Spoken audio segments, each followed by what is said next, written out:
Hello दोस्तों, आज हम डिस्कस करने जा रहे हैं कोलिसिस्टाइटिस के बारे में। कोलिसिस्टाइटिस का मतलब होता है inflammation of the gall bladder.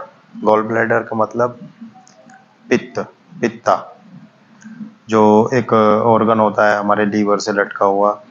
ये राइट हाइपोकॉन्ड्रियाक रीजन होता है हमारा एब्डोमेन का, सबकोस्टल रीजन में लीवर के इंफीरियर सरफेस से लटका हुआ ये एक थैलीनुमा ऑर्गन होता है जिसमें बाइल स्टोर होता है, और ये स्टोर्ड बाइल जो है धीरे धीरे इंटेस्टाइन में सिक्रेट होता रहता है। तो कभी कभी क्या होता है कि इसमें पित्ते में सूजन हो जाती है, बहुत तेज़ दर्द होता है, नोज़िया और वोमिटिंग की फीलिंग होती है।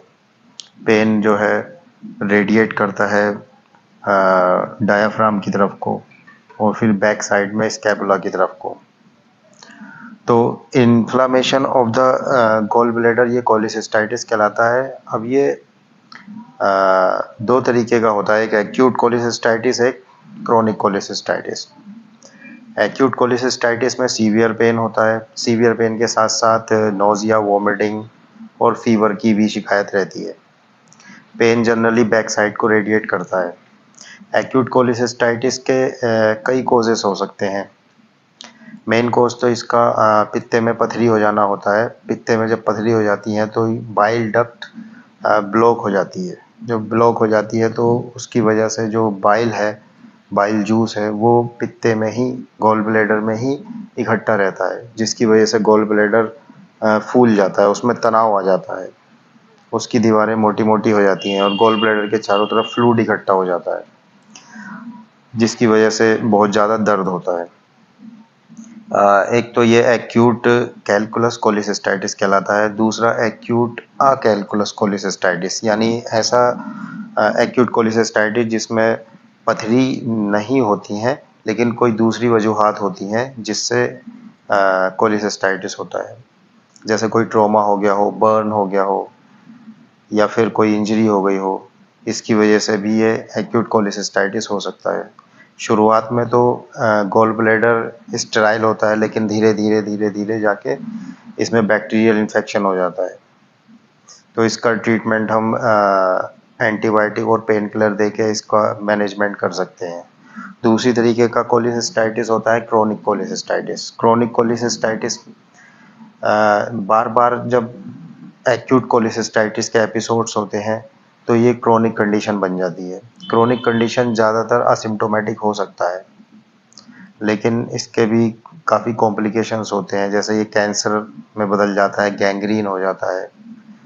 तो इसकी डायग्नोसिस करने के लिए हम जो है अल्ट्रासाउंड कराते हैं, सीटी स्कैन भी करा सकते हैं। अल्ट्रासाउंड में हमें गॉल स्टोन की दीवारों के चारों तरफ जो है हैवी वॉल्स मिलेंगी, यानी फ्लूइड फील्ड दीवारें मिलेंगी, दीवारों में सूजन होगी और कैलकुलस मिलेगा। सीटी स्कैन भी हम करा सकते हैं, ज़्यादा प्रिसाइज इमेजेस के लिए हम सीटी स्कैन करा के दे सकते हैं। और ब्लड टेस्ट में सीबीसी, बिलीरुबिन और सीआरपी से हम जो है इन्फ्लामेशन की कंडीशन का पता लगा सकते हैं।